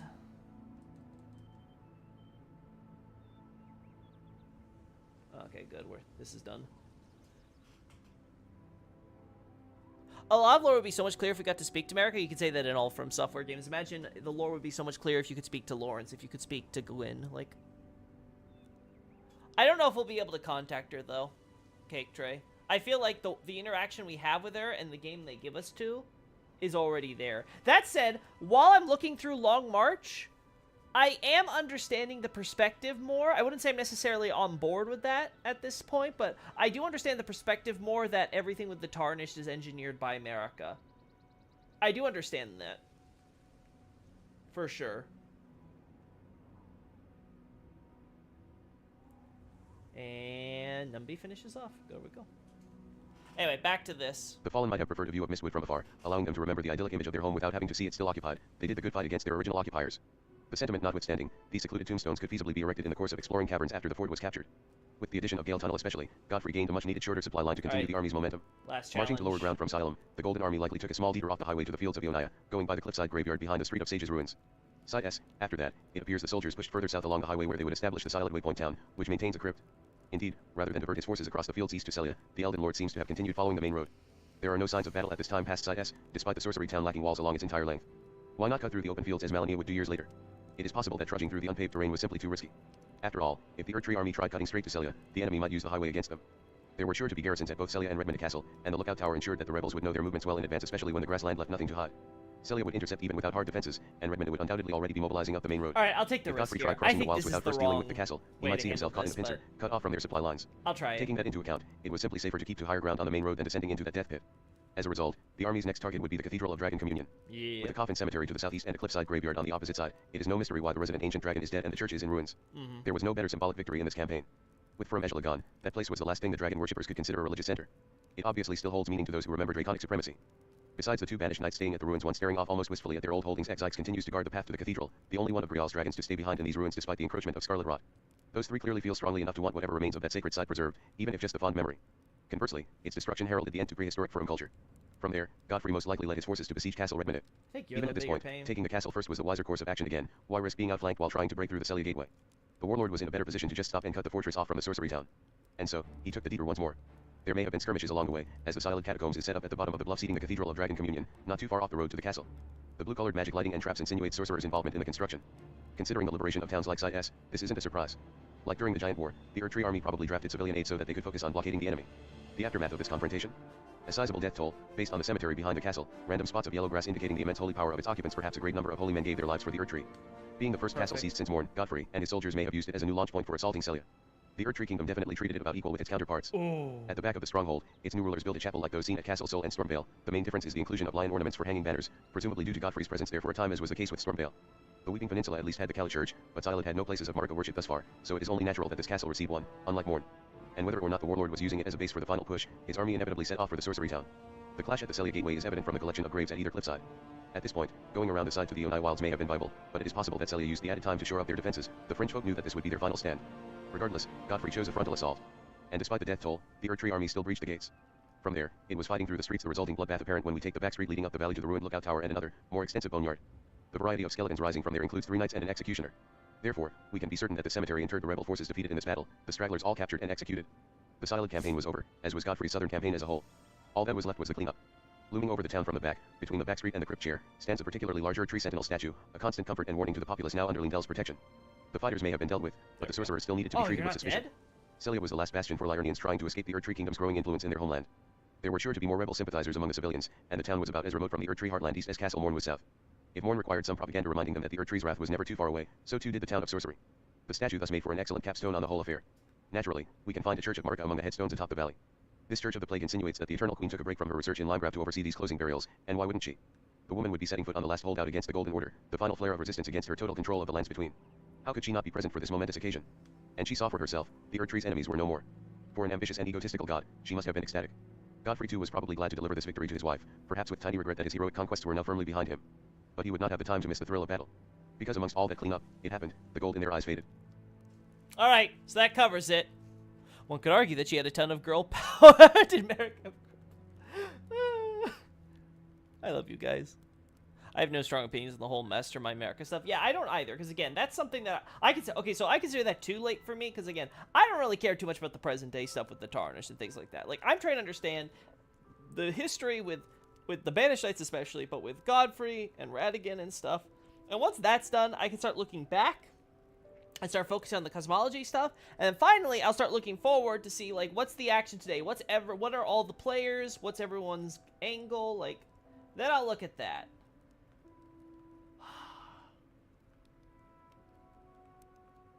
Which do I look at?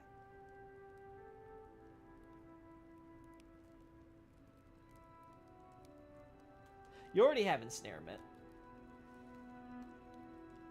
as do you.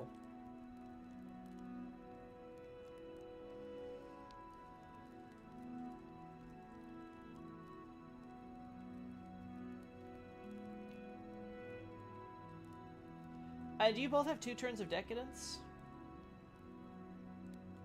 3 turns. Okay, yeah, we're good then.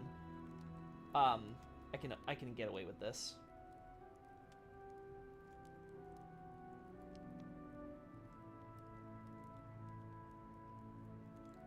Ugh, the barrier! That's exactly what I didn't want. Alright, let's get rid of that barrier. Thank God I'm a dot.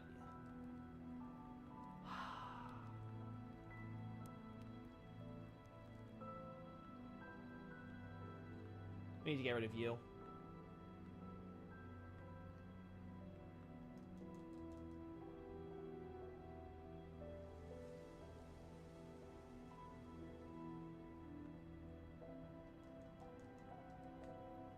We're gonna do this.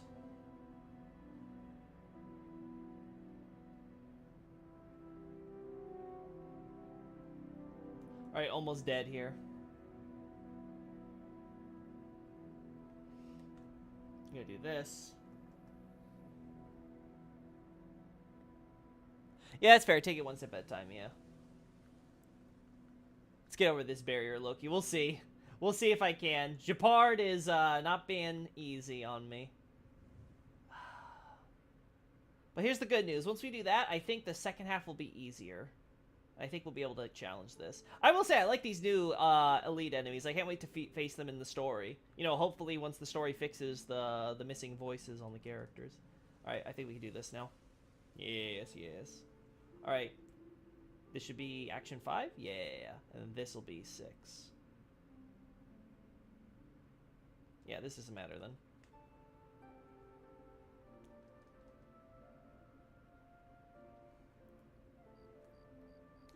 Do we still have Decadence and Fault? Yeah, we do. Still have one more turn of that. So, you're dead, so we can just focus on you. Actually, yeah, both of you are dead. I don't even need to worry about this. The question is just, will this a basic attack be enough for me to get what I want? Yeah, it is. Alright. Happy New Year, chat. In terms of eradicate cultures, perhaps the one that constructed the ruins that Moog inhabits counts? Yeah, ancient dynasties and ancient Civ would be the pre-Erdtree stuff that I would definitely want to be looking at in the future. Let's do this again, just to... Hey, Jeppy's about to die, so... Boom. Alright, die, Jeppy.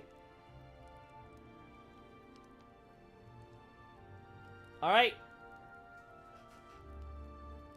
Alright, we'll put back the sound for that, chat, since we're no longer just listening to stuff. I can now focus with all the beautiful goodness that is Honkai.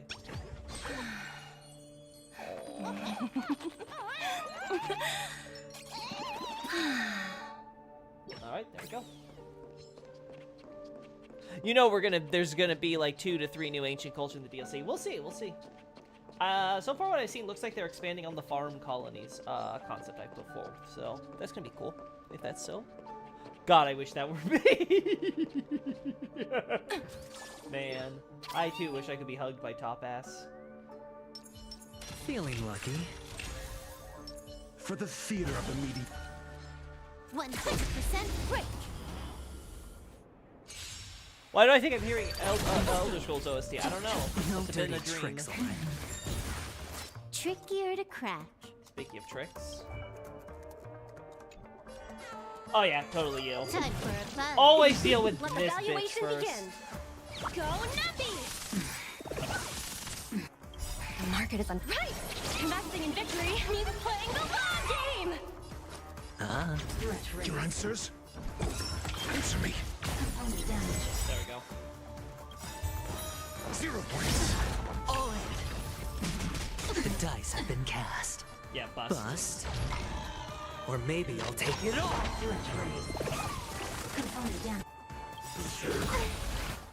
Watch your head. SAS per kid. No. The measure of truth and falsehood. This combat needs up. This is double speed. Boom! 0 points. Wait, did you? I think you missed his crit You twice. took the bait. Man, that really sucks if so. I might have to do a reset just because of that.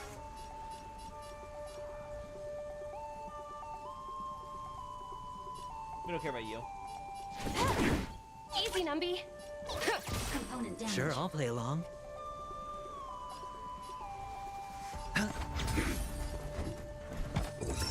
Test. Fail. Component damage. Good. Good. Good. The dice have been cast. Bust. Give me a Or 4. maybe I'll take it all. 1! Well, fine. It gave me enough. That's like minimum. Time for a buzz. Let the valuation begin. Liquidation!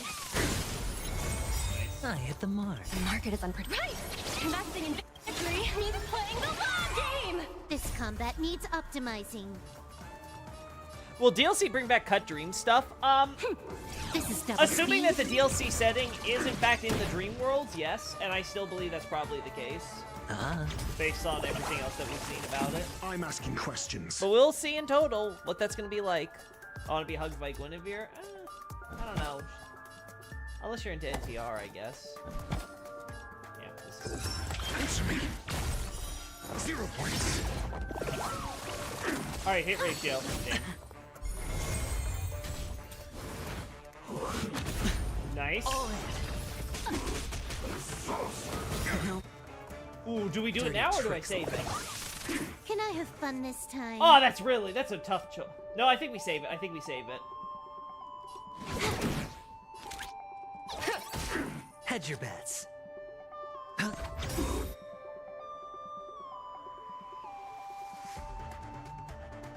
The dice have been cast. Bust. Let's see. Or maybe I'll take it all. Watch your head. Your answers? There we go. Good choice. Ah, they did kill her. Not so fast. SAS Perkibi. Yeah, Kafka we can deal The with. measure of truth and falsehood. How does that feel? Ha! Thanks, Kafka. Feels good. 0 points. More. We'll do this. Time for a buzz. Fail.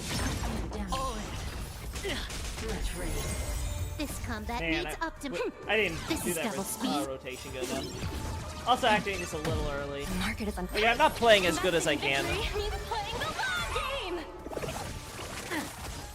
game! I remember my brother once saying, even in nature documentaries, I can't escape NTR. It is true. Ribbit drift. Unscathed. I'm asking questions. Loki, how can I say no to that amazing chest? Also, she's a streamer. Oh, you meant Honkai Guinevere. Oh, okay, then no problem. See, you didn't spell it. You spelled it the other Guinevere, so I was confused. But yeah, okay, that's fine. We all want Guinevere. 0 points. She's hot, she's bubbly, and she's a streamer. No What's there not to dirty like? tricks. The only thing that can make her better is if she was a The VTuber. dice have been cast. Also, what the frick did I just see? Wait. Is that a new Kafka animation? What? What did I just see? I'm gonna try to see that again. Opportunity doesn't knock on its own, you know. Shut it, you. Oh no, it's just Kafka doing her follow-up as a boss. I have not seen that in so long, chat. I forgot that was a thing. Wait, are you fighting Kafka? Yeah, we're Kafka's the boss for this MOC. We got Kafka and we got the stupid Arumaton. Yeah, this is Forgotten Hall. Which, by the way, I love the arenas in this Forgotten Hall with the Penacony stuff. Penacony in general has just been amazing. Alright, who do I want to focus on? Again, I'm pretty sure I can survive Kafka. Or maybe I'll take it all. Yeah. SAS Perkibi. We're gonna work on you. Knowledge, the measure of truth and falsehood. Yeah, we'll work on you. Unscathed. Something for everybody. Watch your head. Component damage. Yep. Sure, I'll play along. Component damage.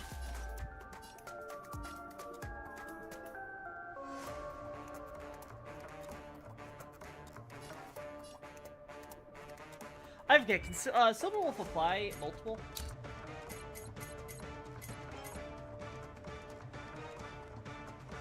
Oh.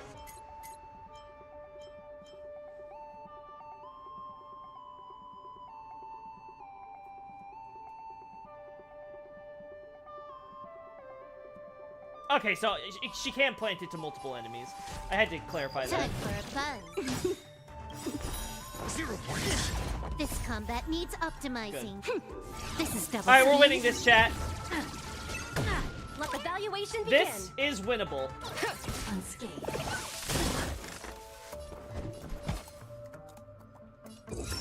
Test. Fail. Zoning out. I can help. There we go. Beautiful. I hit the mark. Can I have fun this time? Nice, we got defense production. Go nuts. Gonna go skill. We can spit for Your answers? we can afford it. Come on. Beautiful. Alright, how do I want to handle this? Okay, let's first wait. 0 points. Yeah. Alright, now we're gonna do this. SAS knowledge, the measure of truth and Oh, falsehood. I should have done Topaz's The first. market is unpredictable. Right. It doesn't matter, I think we can win this. Victory means playing the Hey, let's got Robin in just 2 pulls. Nope.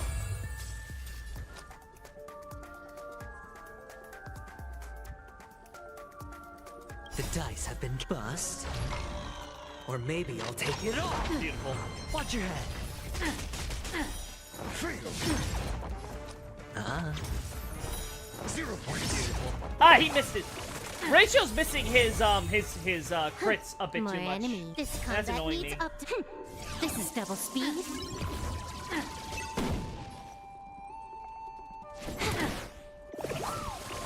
Beautiful. liquidation. I'm asking questions. Get that ahead of Kafka. Fail.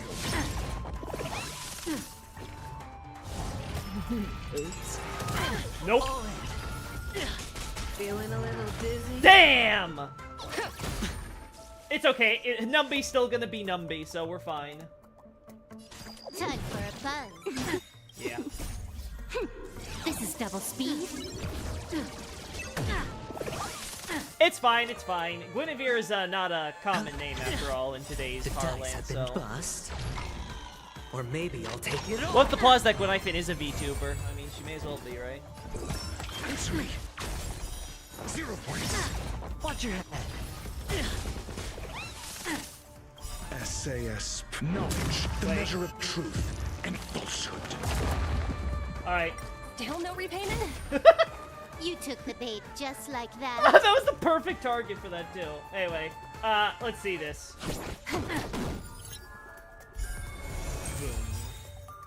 0 points. Next. And Space Pig! And there goes Kafka. Beautiful. Alright! That was a slight struggle, but we were able to get through it. Wasn't as hard as Pure Fiction was. Helps that I had my follow-up team be favored this time, so. Gets rewards. This will start on the 17th and end event doing so. It only requires you to be above Trailblaze 21.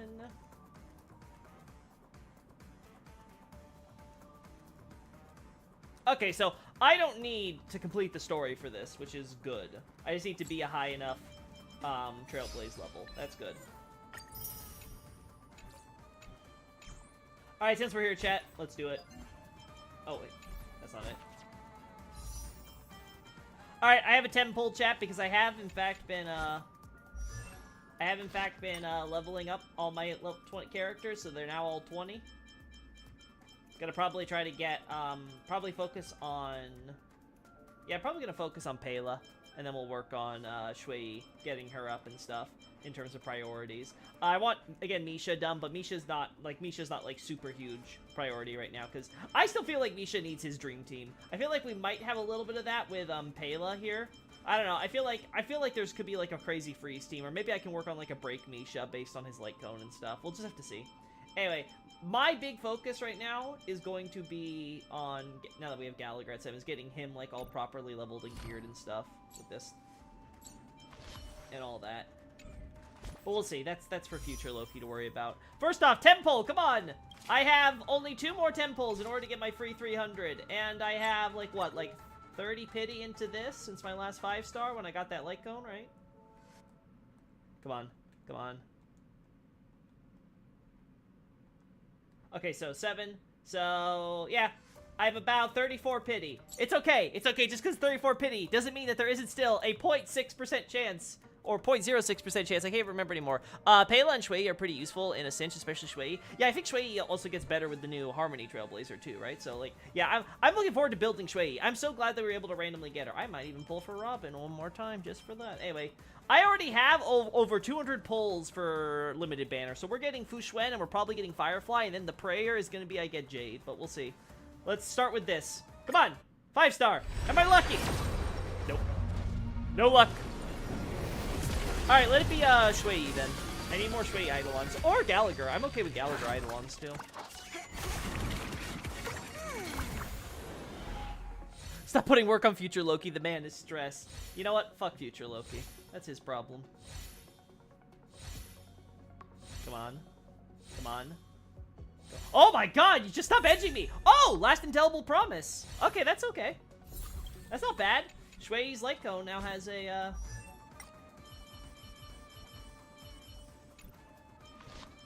Yeah. Shui's Light Cone is now, officially at S5.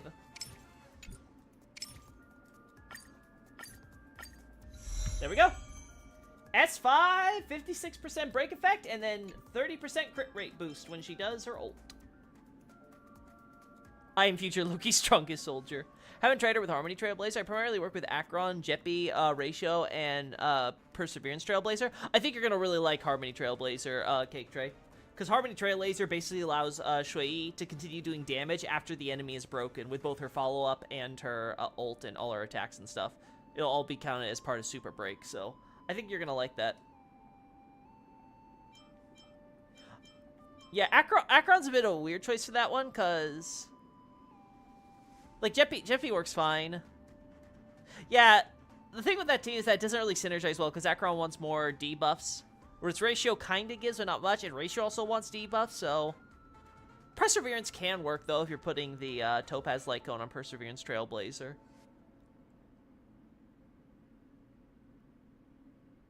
Okay, or is this not you trying to say this was your specific team? This is just you talking about these are like your main characters you generally have in teams. Because if that's so, then that makes sense, fine. Because then you can like swap Acheron or Ratio around depending on what other support teammates you have, right? But yeah, I'm definitely going to probably be using Harmony Trailblazer on some teams. One, because I love the hat. Ever since I saw the hat, I'm like, I mean, come on. Come on. Come on. Was planning on swapping out Ratio for Robin. That's a smart play. And switching out TB from Perseverance to Harmony so I could buff Acheron to make up for my poor builds for her. Yeah, I don't think Acheron would be the best choice for Harmony, though. I definitely think you should try it with Shui, though. You should definitely think about doing that with Shui. The only problem with Shui is you still need to get breaks and stuff. Ideally from her. So it can be a little awkward. Yeah, hey, what do you want? Wait. I guess I don't have a level thing that I need. Okay. Anyway, chat. I have one more temple that I'm willing to spend on this, so come on. Do I get an early Robin, or do I get another Shui? I know I shouldn't be gambling. I really shouldn't, especially in a casual stream, but I can't help it, man. I'm addicted. Give me a 5-star. Nope, no luck. I'll keep that in mind. Needed the team for post-story quest. Yeah. The thing with your current team is you have so many DPSs, you don't have a good balance. And Acheron, like, you can... Don't get me wrong. I think you can make Harmony Trailblazer work. But I think what you're gonna want is a bunch of debuffers like Nihility units, like Pela and stuff. A Hanya. I got another Hanya, so I get one free thing. Hey, come on, Shui. Shui? Shui? Give me another Shui. Come on, just one more Shui. Come on, it's just a single Shui. Shui for the poor, governor. Shui for the poor. Nope. Nope. Alright, chat, I'm gonna do one more temple on this once I get the, where is it? Yeah, the level 30 reward, right? Once I get to level 30 stuff next week, we'll do one more temple, and then I am strictly saving. I'm strictly saving for Fushuen. Again, if I don't get Fushuen on my 50-50, I guess I'll build Pity and hope I get her again early. Otherwise, I'm gonna just have to save for Firefly.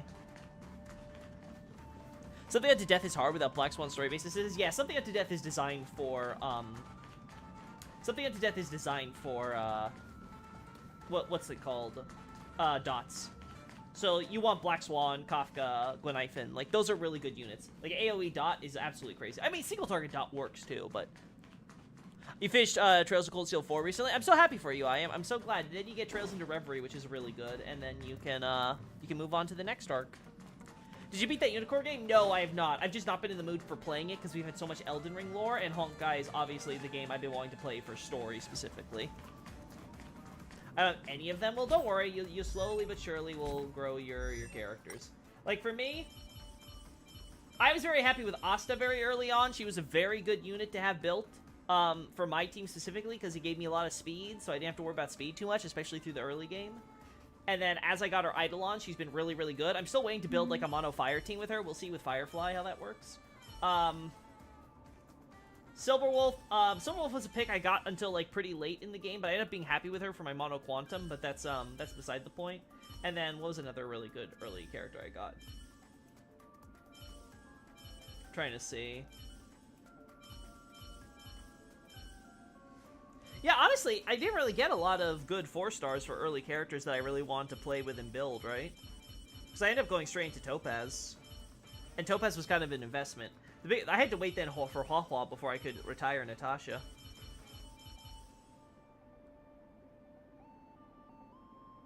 Yeah, I think my biggest criticism of the game is its localization in Act 2. Yeah. Yeah. That's understandable. Yeah, overall, So it seems like my new analysis is good, chat. I had a few rough edges, but we're able to fix that. I'll have to do one more read-through tonight, but if it goes well, that's going to be the final draft I post, and then I'm going to add it to the website tonight. So that'll be cool. Now, I've got places to be and things to do or whatever, so I got to get to that right now. Oh, God, we got to do this event, too, at some point. God, please, by next week... Fix the voices! I don't want to listen to some of my favorite characters, which are basically everyone in this game, not have a voice. It's gonna suck to have to go find that on YouTube later when it's actually fixed. I recently leveled Asta, Natasha, and Yukong so I could put them with Danheng to beat Something Unto Death. Got me to phase 2 before I lost it all. Yukong's an awkward one. I haven't really used her or whatever. She seems good, but seems like she's really hard to use. Asta definitely feels like it's a lot easier, especially with Eidolons. the thing with something unto death is you have to not try to like go all in. You have to be able to kind of keep with the pace of the boss. Because if you start like wasting your skill points or something, you're not going to have them when they really count, especially in AoE scenarios. You ideally want some AoE units. Acheron fulfills that, so I think you can get away with Acheron for that team. And Preservation Trailblazer also works there, I think, for sure.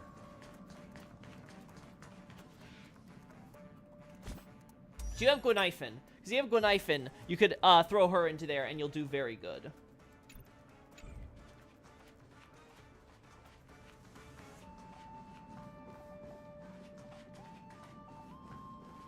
We gotta go. See you there.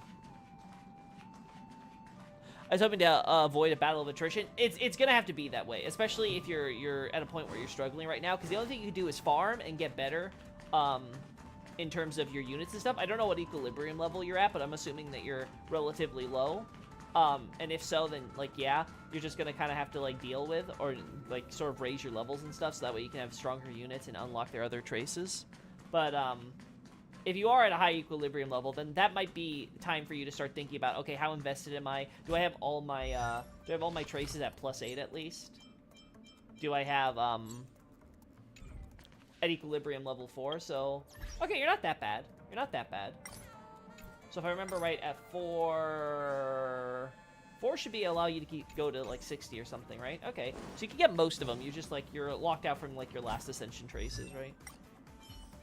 So you're not getting anything up top here, I imagine.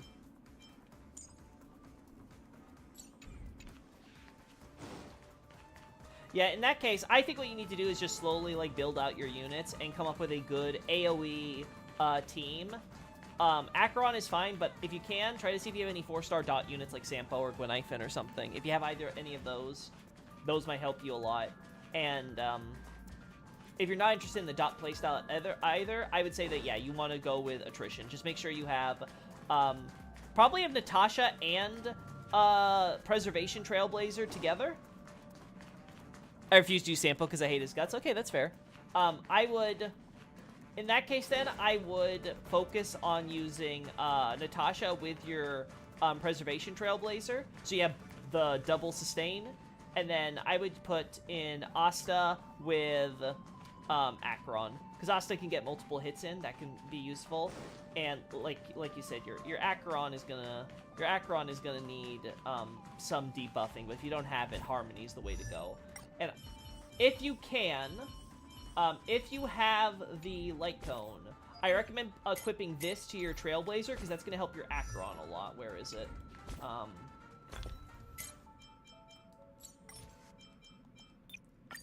Yeah. If you have any oh god, I hate this is the one problem I have with this filter. Okay. If you have any copies of Trend of the Universal Market, use that, because every time your Preservation Trailblazer gets attacked, and your Trailblazer can use the taunt in order to force that attack on them, you will get a stack for Acheron, Tors, or ult. Yeah, that sounds solid. Yeah, that's the best I can recommend. Again, Acheron ideally wants Nihility units on her team in order to give her more debuffs and more damage buffs, because a lot of her scaling comes from that. But I can't remember if that's her 3rd ascension or not, so it might not be relevant for you. But until then, yeah, that's probably the best team you can probably work with. And then if you're again, ideally, keep in mind, what you want to do ideally is make it where your Asta or your Preservation Trailblazer is the one that's getting captured by something unto death. Try to make sure that good old Sleepy there doesn't capture your Acheron and your Natasha both. Or having both your Preservation and Natasha. That can work, but only if you're able to guarantee that you're able to free them real quickly. Again, you ideally want to make sure you have all your units who can do some form of AoE alive. And I think Preservation might work if has the Enhanced Basic, right? Because the Enhanced Basic is a blast attack. But you definitely want to make sure that Nat's always the one that's getting captured, for sure. Preservation could work, again, if you're able to free them without Preservation unit. If not, I would probably go with having Asta not be the two that get captured. Anyway, that's the most advice I can give. Anyway, we're done with this casual stream. I'm actually really happy with it. I enjoyed it very well. It was a good way for me to be able to review this stuff. And hey, if you guys got some benefit out of listening to my stuff through a text-to-speech, then good on you. Later.